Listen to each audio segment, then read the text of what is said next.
Good day, afternoon, evening, or witching hour.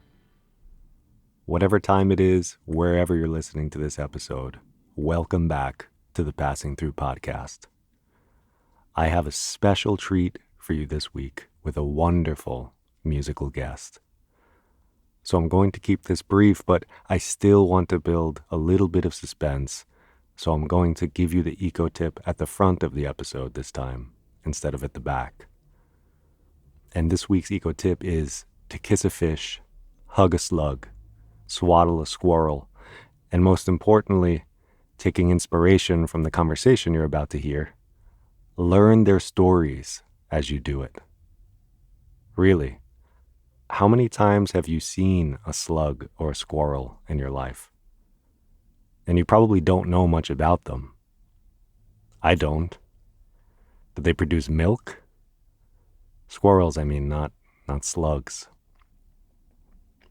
Do they mate for life? What are they afraid of? What lessons do they have to teach? So go learn their stories. See what wisps of whispers you can wick from their whiskers. Slowly accumulate an awareness of the vibrant world all around you. It might help you better understand your place in it and your responsibility to it. So now, this week's guest. This week's guest is the lovely, the enchanting, the amazing, the humble, the magnetic Slow Music Movement Muse herself, Leah Song. Leah is not only a magical human and a delightful conversationalist, she is the co-founder and frontwoman of Rising Appalachia. She's an activist, a music maker, poet and song catcher. She's a community builder, a pioneer, and a perfect guest for this podcast. We won the good favor of some meddlesome technology gods who permitted us a fun little conversation that I hope you will enjoy as much as I did. In this conversation, we build imaginal bridges between Lisbon and San Francisco, while we talk about Portuguese folk music, community building, the slow music movement, the role of folk music in tending to the human soul, community as a mechanism to integrate the monster, and the importance of story as an agent of relationship. And of course, a whole lot more. So buckle up and feast your ears on what was one of my favorite conversations. Leah has a special upcoming one-day songwriting masterclass with her sister Chloe, coming next week for all poets, musicians, music lovers, slug milk drinkers, and everyone else who might be interested in attending a workshop on March 1st. Stay tuned for some fascinating retreats she'll be offering with Lydia Violet called Tending the Bones, which you can read more about on School for the Great Turning. Later this summer, she'll be bringing her soulful music to Europe as part of her solo project. So be sure to follow her and stay tuned for when and where you can catch a show. You can find her at her website, leahsongmusic.com, or at risingappalachia.com, or on Instagram or Spotify, or wherever else you listen to music. All the links and everything that I just mentioned will be available in the show notes.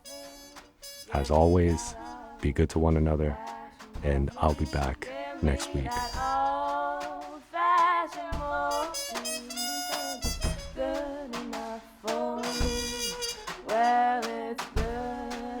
For my mother, oh, it's good enough for my mother. Well, it's good enough for my mother, because it's good enough for me. Sister, don't get worried. Sister, don't get worried. Sister, don't get worried, because it's good enough for me.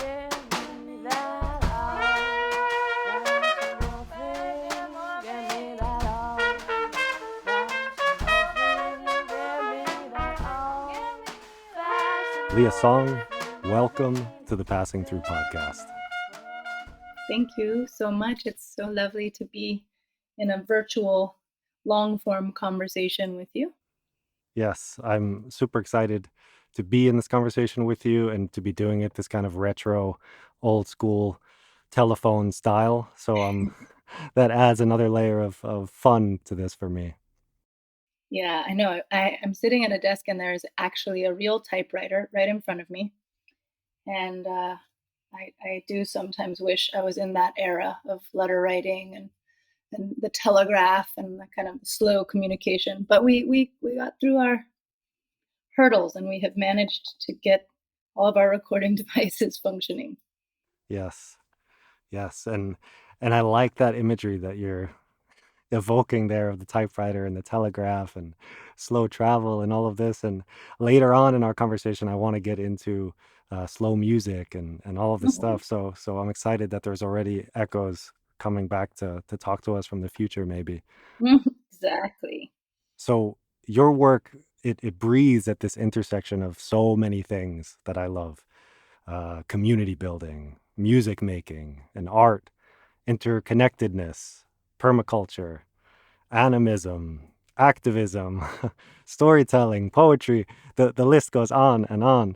So it's such a privilege to speak with you today, and I'm really curious what kind of webs we'll spin and what this many-legged spider of a conversation will look like. Um, I but love I that. Sometimes I feel like, oh, what exactly do I do? And that was a really nice way to put it. Like, oh, it's just an intersection of all these roads. yeah. Yeah, and I guess in the spirit of kind of play and mystery, I if you're interested, I'd like to invite you to maybe choose one of those topics and then lead us into whatever tall forests we're meant to venture into today. Where shall we begin? Well, I feel like my primary oak tree, the sort of sturdiest taproot of my adult life and my working life and my creative life has been in the realms of music and in the world of rising Appalachia. I always consider that my primary tree. And then there's all these big branches that kind of stretch out from there and go on all kinds of meandering journeys. But I feel like that's like the mother tree, Mm, of our work. yes, I love that imagery as well. The oak with all the branches. Yeah, yeah. So I guess that makes sense. Begin in the obvious place and root down, and then spiral out from there. Um, Music is a beloved topic to me. I mean, this podcast takes its name from the Pete Seeger song. So yeah, Hmm. music is always in my heart. And yeah, actually, if I could maybe, I'm happy that you said that because there's something that's been on my mind a little bit here, and I was wondering if you'd permit me a little bit of preamble for a second. Let's hear. So I'm in Lisbon at the moment, as you know, and it's a wonderful city, and I'm in this perpetual state of wonder here because I it has all these weird echoes and synchronicities between here and San Francisco, which is a place I used to live. So it's really psychedelic for me to be here. And the other night we went out and we saw a fado show. Hmm. And for listeners who don't know, fado is a form of Portuguese folk music that started, I think, at least around 200 years ago. I think it's like hundreds and hundreds and hundreds and hundreds and hundreds of years. It's one of the greatest solo female vocal folk traditions. It's not always female either. I love fado. Listeners, yeah, go research a little bit. Fado. Find your journey Yes. there. Yes. Yes, and it's so melancholic and soulful, and it has like elements of opera and jazz, and at times even like a dirge, like a Mm, lamentation. yeah. And I think it's the music most associated with this beautiful Portuguese word which I can't pronounce called saudade. And I, I'm sure you know the word, but for people who don't know the word, it's this it evokes a deep feeling of longing or sadness or nostalgia for Mm, something beloved, which is perhaps irrevocably or irretrievably lost. mm, So I was listening to this fado performer sing, And it was a woman, as you mentioned, and she had such strong emotional power. Like her voice was like a lighthouse swinging piercing columns of light out into the shadowy corners of the room. And Mhm. and I'm sitting there with tears in my eyes, and I'm thinking, wow, like there's something in the syntax of song that produces a feeling of continuity and safety. It's like being held when you're in the rhythm of a song. And when she was singing, it was like we're suddenly all together. We were no longer alone. Like there was some transcendence in it. And I was thinking, wow, that's the same essence. That's why the chain gangs were singing gospel. That's what's in the heart Yeah. of blues. It's being in struggle and being liberated by song. And Mhm. and so like I'm happy that we're talking about music because I want to get your like you already know about Fado and like what does this kind of stuff stir in you?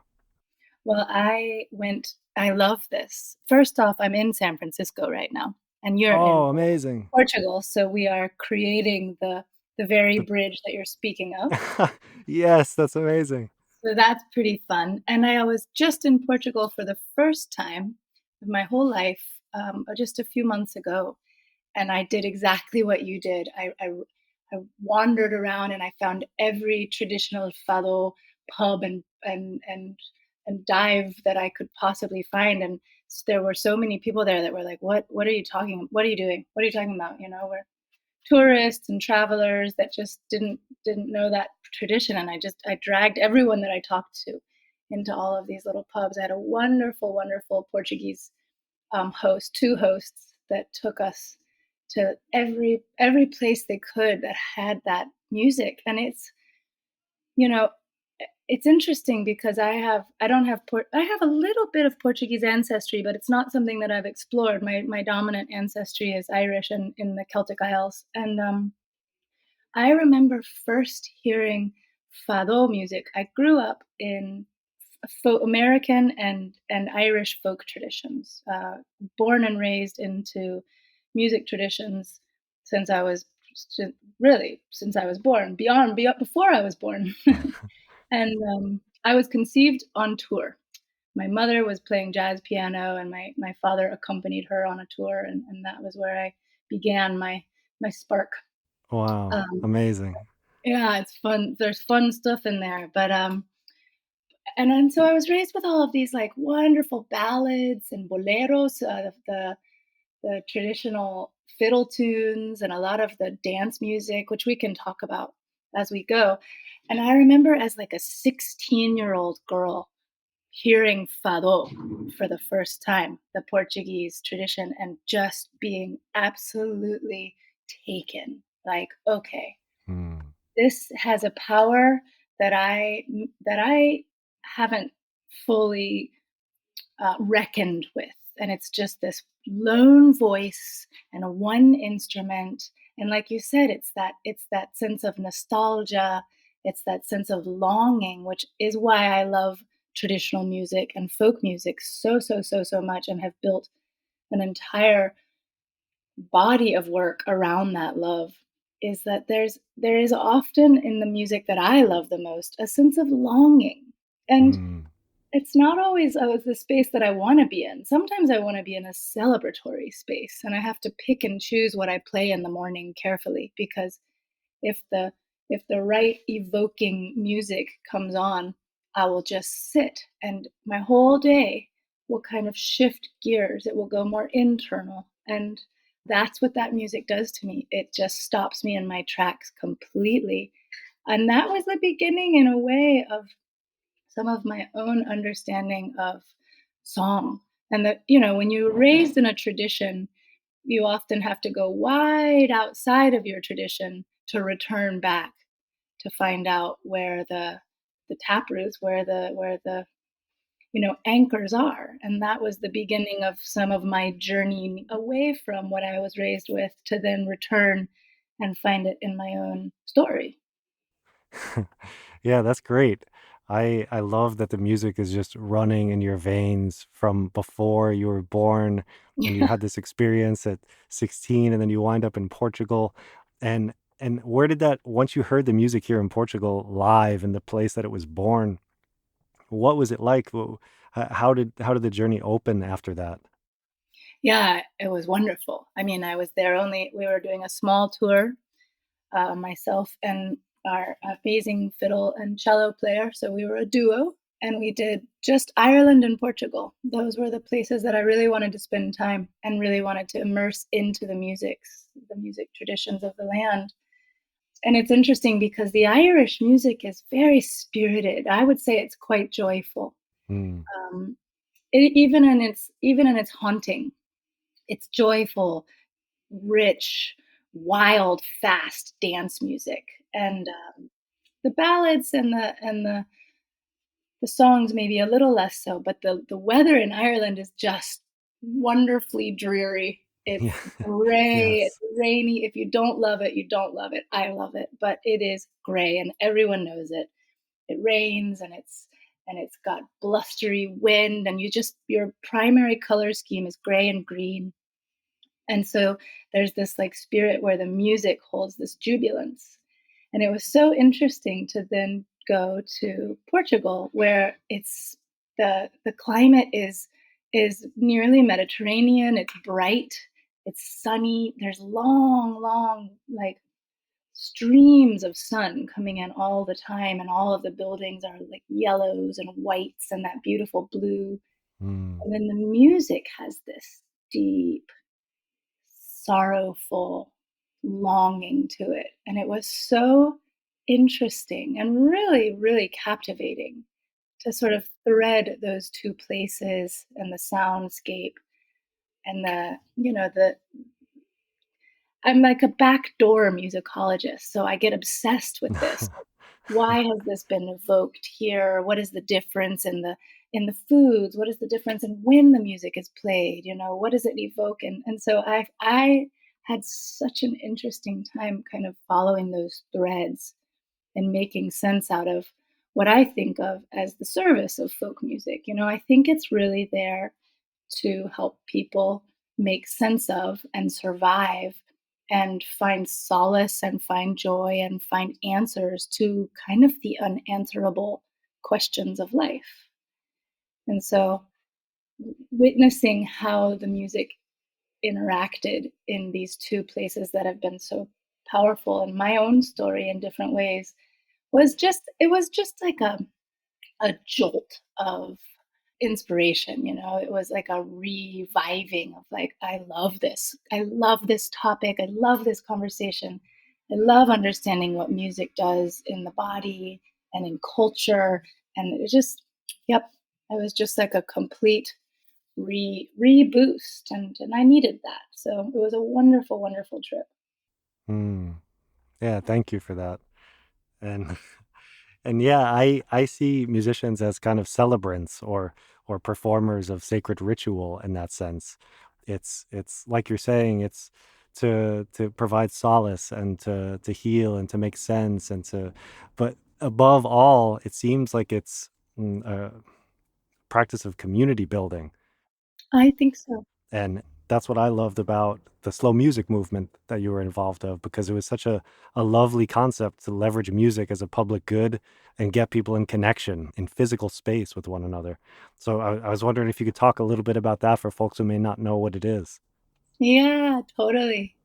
You know, we coined that term, but by no means can we claim it. We just needed a title around the era that we were beginning to tour full time, and you know, it was when people were having real conversations around the impact of speed and the impact of endless, you know, access. And so there was the slow fashion movement and the slow food movement, and we said, "Oh, well, we want to tour in the way that is slow. We'll just kind of ride this wave of relationship to slowing down." So we coined that term early on in our tour in a way where we said this is something we should all be practicing as musicians, and anyone who wants to jump on and begin to try and help take the shape of what the slow music movement means, let's have these conversations. Hmm. And for us, we always started our music career. Everyone in our band, it's my sister and I founded it, and we have 3 to 5 band members, depending on the season and where we are. We've toured with amazing musicians, and everyone has always been a part of this ethos, which is that music is one piece, but actually, what we want to be doing is having bigger conversations around community and around gathering, the catharsis Yes. of gathering. Yes. Yeah, being in a space together. And after the pandemic, before this, I'm going to do what we call in the South weaving a long tail, and I will get all the way to that answer eventually. Weave away. I'm all for it. Great. Um, Before the pandemic, I would say that I personally was beginning to encroach upon burnout. I was just so tired of being on the road, and I was tired of the shape of being a full-time musician. I was exhausted, really. And I said, I think I can't do this anymore. I'm ready to go back to school. I'm ready to be a potter. I'm ready to have a studio and a garden. And I was on my kind of the edge. And then the pandemic hit. And as we all found our shape within that, and I know that every single person has a powerful story about what in the world that did to their worldview.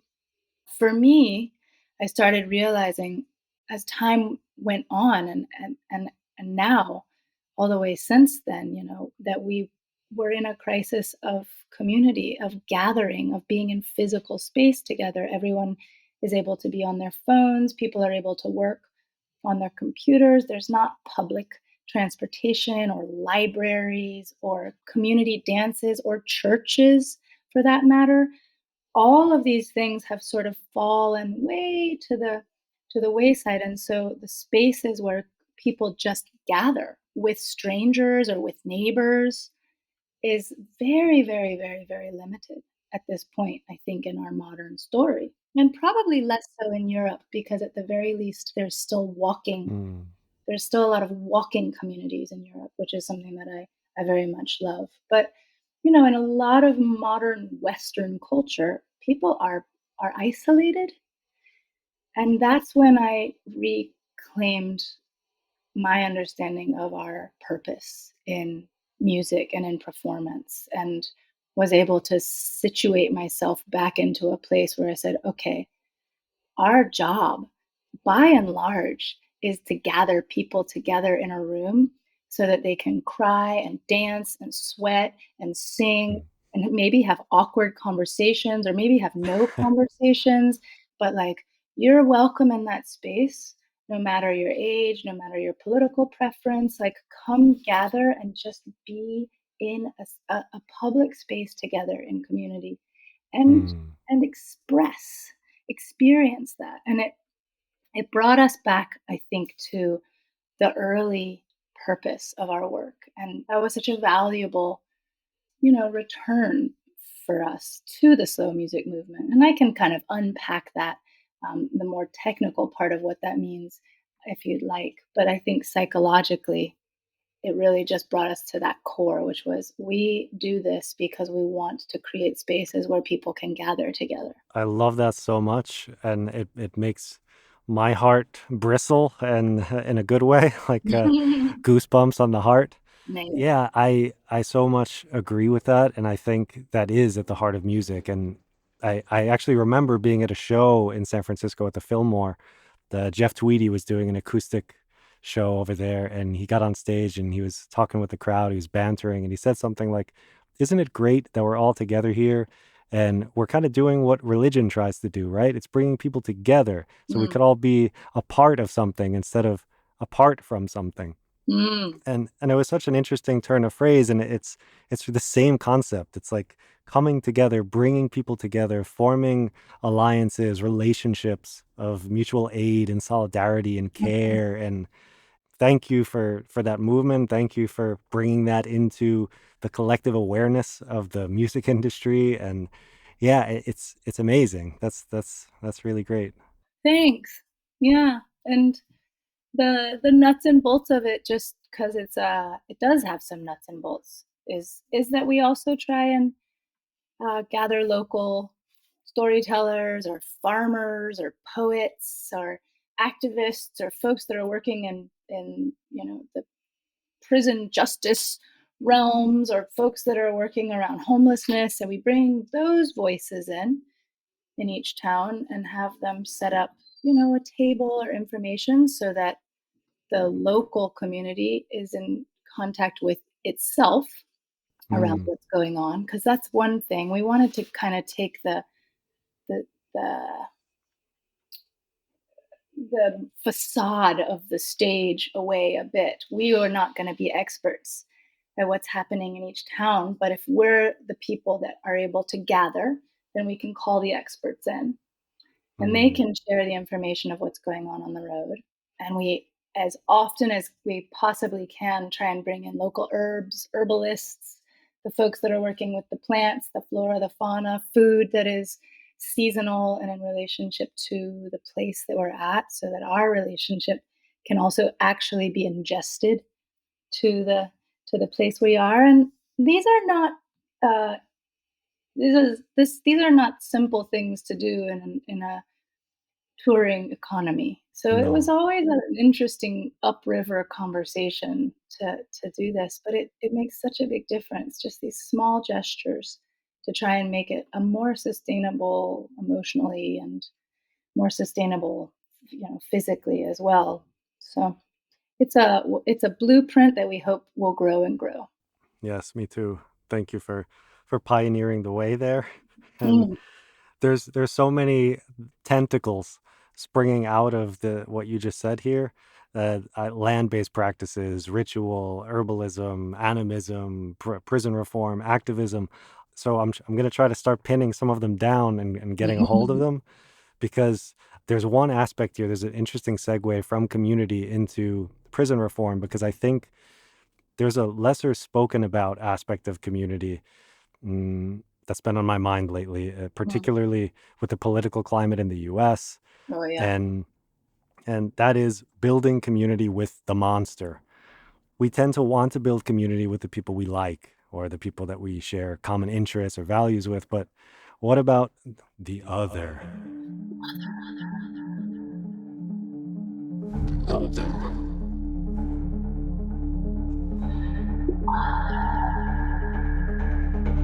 The unhoused, the migrant, criminal, the boogeyman, the unhoused, the migrant, the criminal, the boogeyman.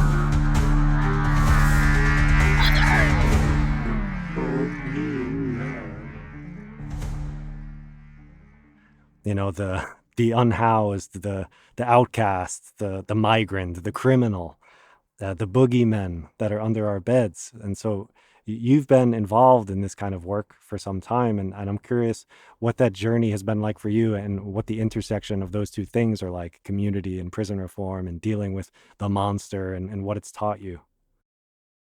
Yeah, I mean, like you said, there's just that's so many important things to dig into. Um,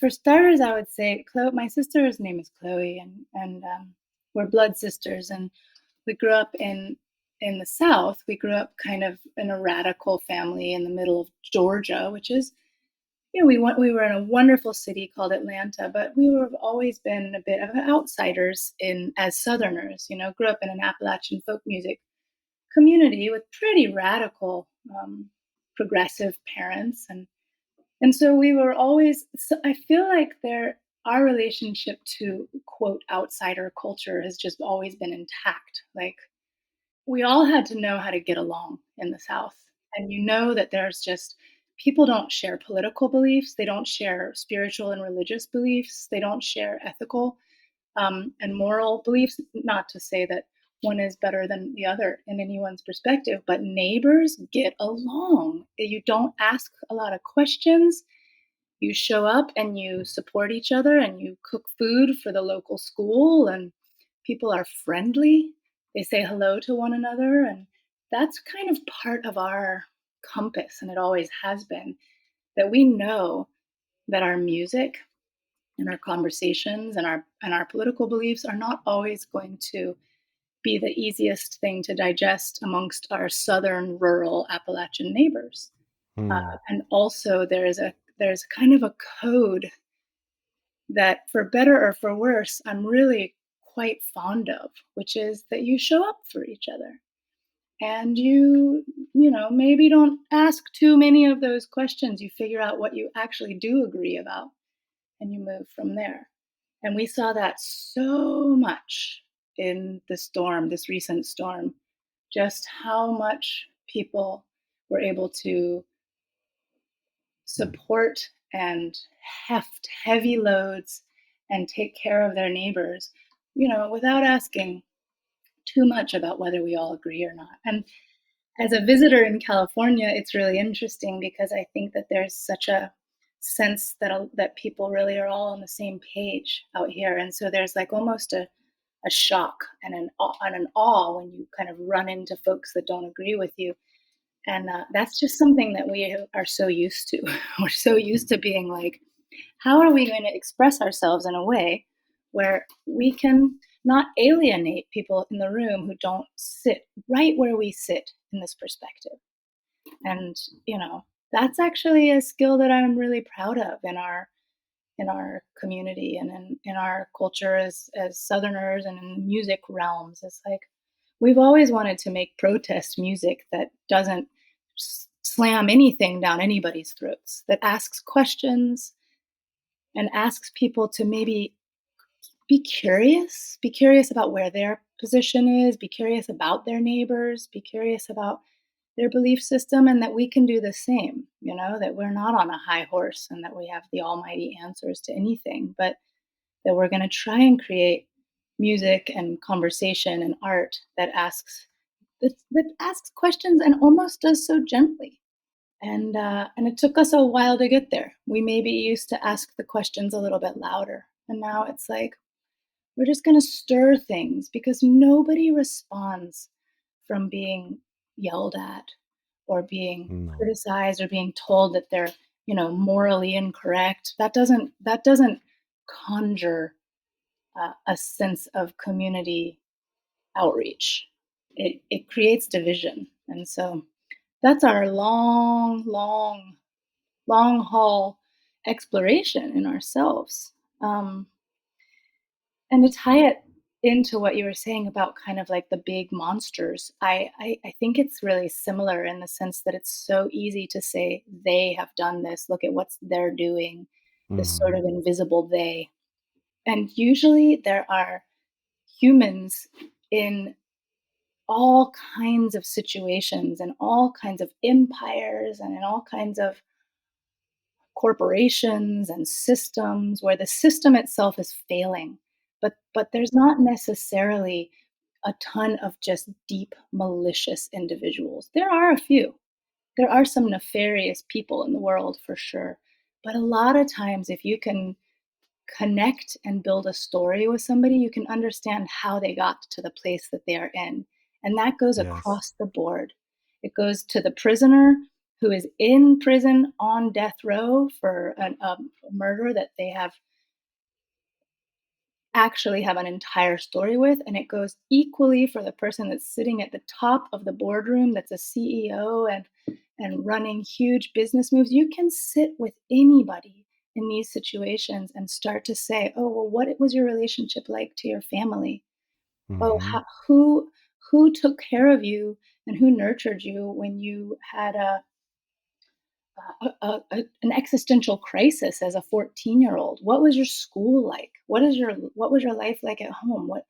And you start to see like humans have nuanced, beautiful, complicated stories, and they get to the places that they're at through struggle and abuse and beauty and heartbreak, and there's no sweeping brushstroke way to make sense of anyone's story. And that that has been a compass, I think, for my understanding of the world. My dear friend Hawa Kasat, who runs an amazing youth education project, he always says, trust before suspicion. Mm. And when you apply that lens, things open, they really do. Yeah, thank you for that. I really love what you're saying there about getting to know people's story and humanizing them instead of othering them, trying to come from a place of understanding instead of suspicion, a place of Mhm. trust instead of distrust.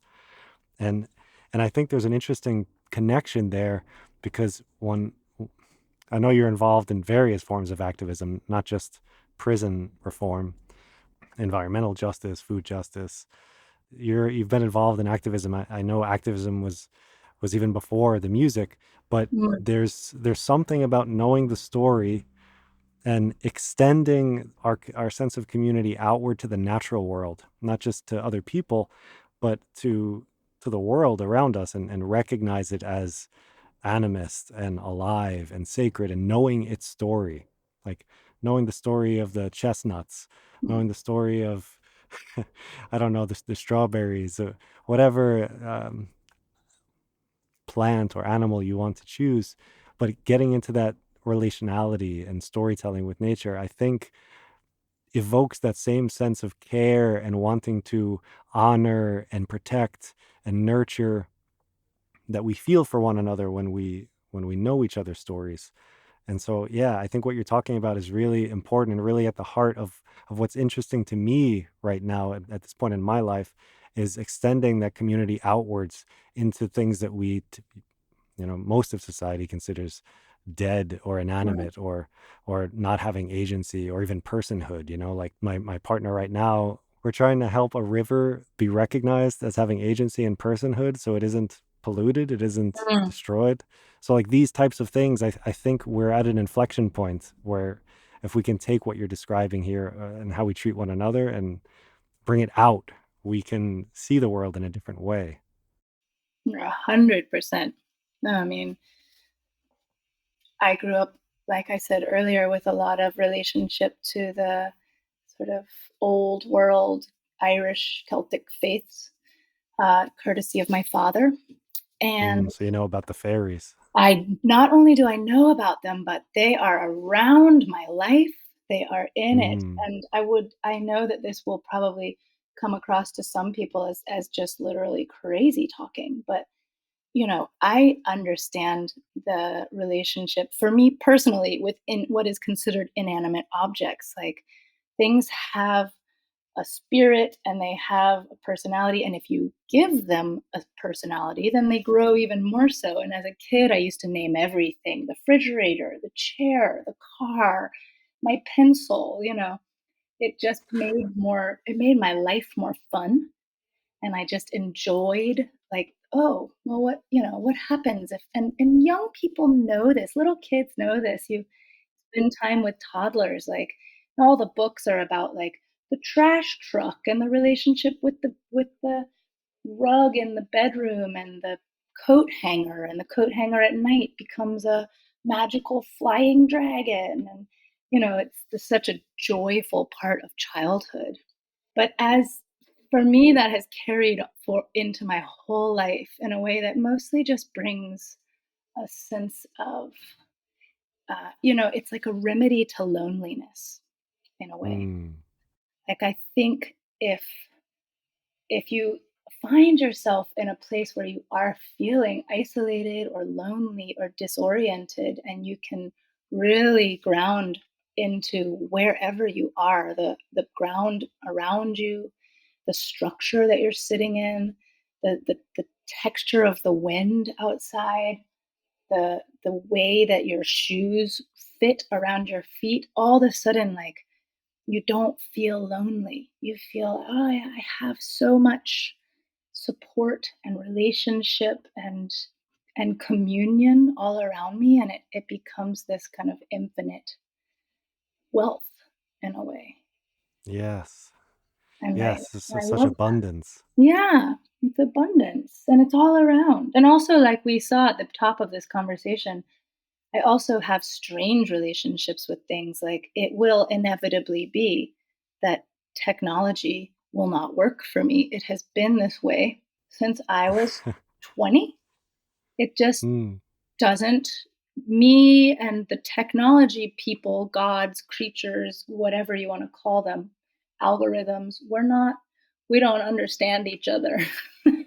And so Yes, I can attest. yeah, you can attest. Like it's my friends make fun of me. We have a business manager, and he's like, I don't understand how this is possible.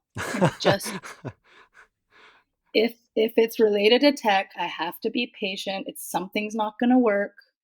It will work for everyone else in the room, and it won't work for me. And that's just part of. I understand that. I don't even get frustrated. I'm like, this is my relationship, and this is Yes. how we interact.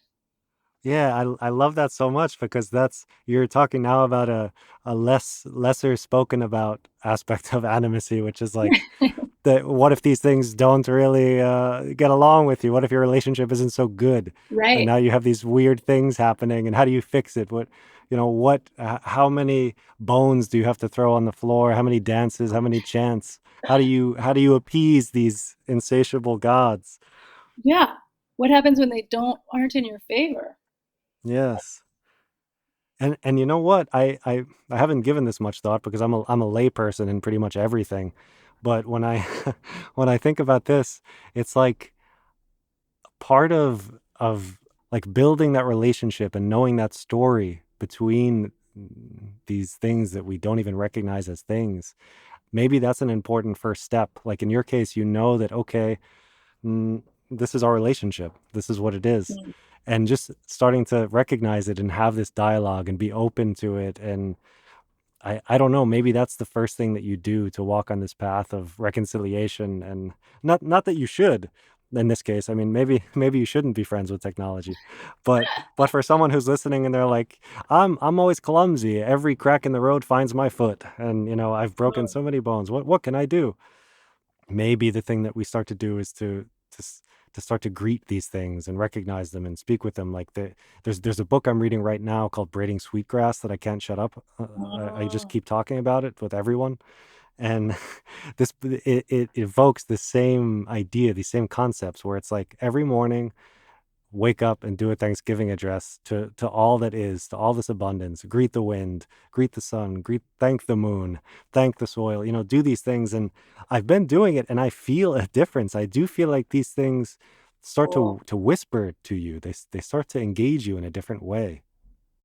cool. Yeah, I mean, 100%. It's like it's like opening the aperture of the camera lens. Like, Yes.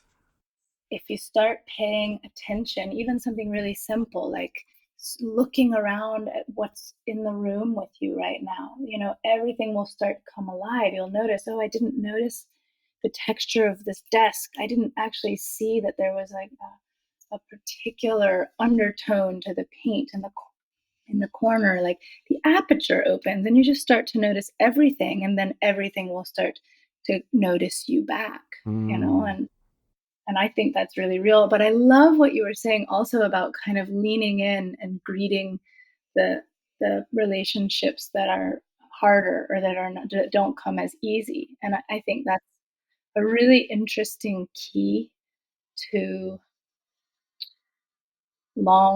longevity, long haul good humor in a way. Is like so many of us tense up around the things that we're not good at very naturally. But it's such a different expression if you sort of lean in and say, all right, okay, technology, or okay, awkward clumsiness, or okay, social anxiety. Like, I see Mm. you. There you are again. I'm not gonna like try and shut you out. Okay, I witness you showing up right now, and we're old friends. I know how this is gonna shake out. So, all right, let's take a pass at it this time. It Yes. has such a different texture in your body, to engage You that read my way. mind about the social anxiety one. This whole podcast is a sort of exercise in social anxiety and confronting it and talking to strangers Mm. for all the world to listen to. So I I'm trying to Awesome. to participate in that practice. I love that. That's a great, yeah, you're like you're creating your own medicine. Hmm. Yeah, and you know what? I know we're getting close to time here, so I want to respect your time, and but I'm also loving this conversation. And I wanted to give you time to talk about that kind of stuff because I know like recently you had the Tending the Bones retreat, you're involved with grief work, myth work, ritual, ancestral healing, rewilding, all these things. And I haven't really given you any space to talk about these things. So I was wondering if Mm. you wanted to talk about any of that stuff or Yeah, the other branch of my tree.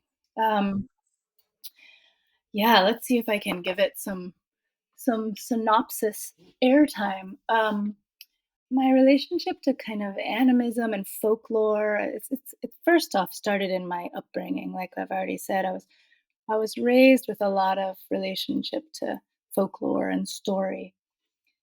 But as I got older and as Rising Appalachia kind of made its one groove in the road, its big oak branch, um, I realized, so many people, especially again in North America, kind of lean towards us because they want to feel a sense of connection to tradition mm, and to a sense of lineage in a way. And we come from a family of folk musicians, and that's something that a lot of people have always looked to, with, almost with a sense of like, oh, I wish that I had access like that. And so I collaborate with a wonderful friend of mine, a woman named Lydia Violet, who works with Joanna Macy and started a project called School of the Great Turning. And she's quite a scholar in cosmology and the places where culture meet psyche, and we have built this project. She founded it and brought me in the first year, called Tending the Bones, and it's been this wonderful sort of response in a way to our music and to the questions that are asked around our music to create this body of work. It's a 6-week online course. We've done a few in person, but we have mapped out together the way where we help other people start to map out what they're holding, what their lineages are holding, what their folklore is, what their mythology and cosmology is. And we have people from all walks of life, people who are completely have never had one conversation about folklore and start to realize, oh, they have access to a Nordic Scandinavian piece of yarn from a great great grandmother. They start to understand what yarn means in Scandinavian culture, and by the end of it, they are like, you know, weaving a whole literal whole tale about this one artifact that they found in their home. We have people that have come from families that where they were adopted or they haven't known their biological mother or father or a lot about their ancestry and have just been able to dig into regions of the world and start to understand what the traditions are in particular regions. The work is so inspiring to us because we create a sense of architecture, and then each person kind of does their own journeying. And it's helped, I think, for me make connect these two worlds, the world of folklore and story. And I also got really involved in ancestral skills for many years in Southern Appalachia and of learning relationship to place. Um, but I find that a lot of Western culture is hungry. It kind of presents as a bit of a hungry ghost culture, and I think that is this is in a way something that we've tried to build as an antidote to that, to say it does not matter who you are, where you live, where you come from, what your family story is. You have inside of your bones and inside of your blood and the architecture of your very specific, unique, only you body, a wellspring of folklore. And some of the journeys towards that are a little bit harder than others. But it's just that sense of like, no, you don't have to walk about feeling like a hungry ghost. You've got it. You've got it in you. Every single one of us does. mm. And it's brought such a sense of joy. I mean, it does touch on grief. You know, it is not easy work, but I think the end result is actually joy. It's actually like I have a wellspring and I have my whole life to dig at this and poke around at it and stumble through it and make sense of it. And wow, I didn't know that that was all there. And it started again as my own obsession and my co-facilitator's obsession in our own stories. And then it's been such a wonderful blessing to be able to offer to a wider community. And it's been a really cool project. It sounds fascinating, and I is there an upcoming event as well? Like, is this a continual offering that you're Right. making? No, it's just, we don't have, we usually do one a year. We used to do two or three a year, but we're doing about one a year. And we don't have an up and coming one yet, but it will get announced probably in the next couple of months what the dates are for that. It's called Tending the Bones, and it's at a place called the School of the Great Turning, or you can follow my work, which is just Leah Song or Leah Song Music. And there will be some more about that. We do have a couple of upcoming things in the Rising Appalachia world that I can share. Hmm. We're doing our first online song class, which is in many years. My sister and I are doing that, and that will be a little less in the kind of folkloric "Who are you? Where do you come from?" but a lot in the what's stirring in you right now, what's stirring in your journal, what's a piece that you want to pull out of the ethers and turn into music. Mm. And it's very, very rare for my sister and I to teach online because she is also terrible at technology. So between the two of us, there is no counterpart. My co-facilitator with Tending the Bones is great at technology, so she balances us. My sister and I are rare to catch on there. So we're doing an online song class. It's a one-day master class, and I highly encourage folks to dig in if they want to. It's really special work for us. It's in about a week and a half, so it's soon. It's on March 1st, and it's just an all day class. We set up the timing so that it should work for a lot of different time zones. Oh, wow. Um, And where can people find information on that? you can find it just at our webpage, which is risingappalachia.com. Take your time spelling that right. It's right on the front page, and it's again an all day masterclass around kind of contemporary songwriting. So we'll get into a lot, and you don't have to be a singer or a songwriter. You can come as a poet. You can come as just a curious student of music or a lover of music. We'll kind of unpack some of our own songs, and we'll unpack the writing process. We'll do vocal techniques and all kinds of things. So that is up and coming. And starting in March, we begin very slowly taking some live shows.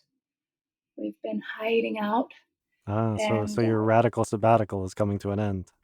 I don't know if it's coming to an end. I still think in our minds it's like a soft opening. Uh-huh. We're still chewing on this concept of sabbatical recording, slow music time, but we are starting to take some shows.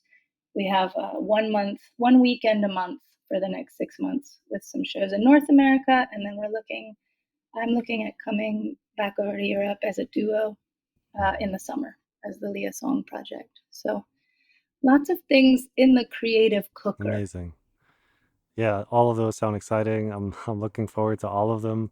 And I there's so many more things that I wanted to talk with I you about. know. But I know that we are already over time. So maybe we can continue this conversation another time. And I just Yeah, want thanks. to thank you so much. It was a pleasure passing through with you. And yeah, this conversation was one of my favorites. So thank you for doing Oh, it with me. thank you, and thanks for being patient with our technology gods. You know, they sometimes want some offerings, so we offered them a whole 15 minutes of our time, and then they Yes. provided. So I'm happy that they have allowed us to record this conversation and disseminate it out for the ears of any listeners. They did. They did. Thank you so much for your time and your inquiry, and I really enjoyed this as well. So there'll be lots more to talk about, I'm sure, as we push into this strange, unknown future ahead. Indeed. Then that's a chilling, a chilling way to end the podcast, but I know. but also somewhat hopeful too. I guess there's light and darkness there. It's honest, you know. We gotta approach this strange time with curious hope, I think. Yes. Yay. In the beginning, you really loved me. I was too blind, I could not see. But now that you left me, good Lord, how I cried, how I cried, how I cried. You don't miss your water till your well runs dry. I kept you crying, sad and blue.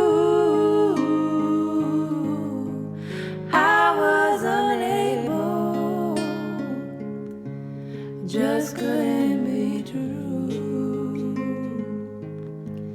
But now that you left me, good Lord, how I cried, how I cried, how I cried. You don't miss your water till your well runs dry.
Sit here and wonder,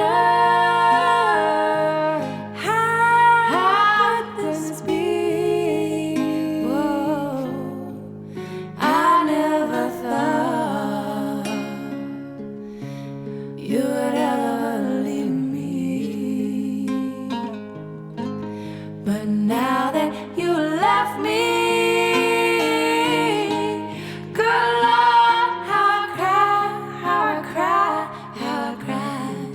You don't miss your water till your well runs dry. In the beginning, you really loved me. I was too blind, I could not see. But now that you left me, good Lord, how I cry, how I cry, how I cry. You don't miss your water till your well runs dry. You don't miss your water till your well runs dry. You don't miss your water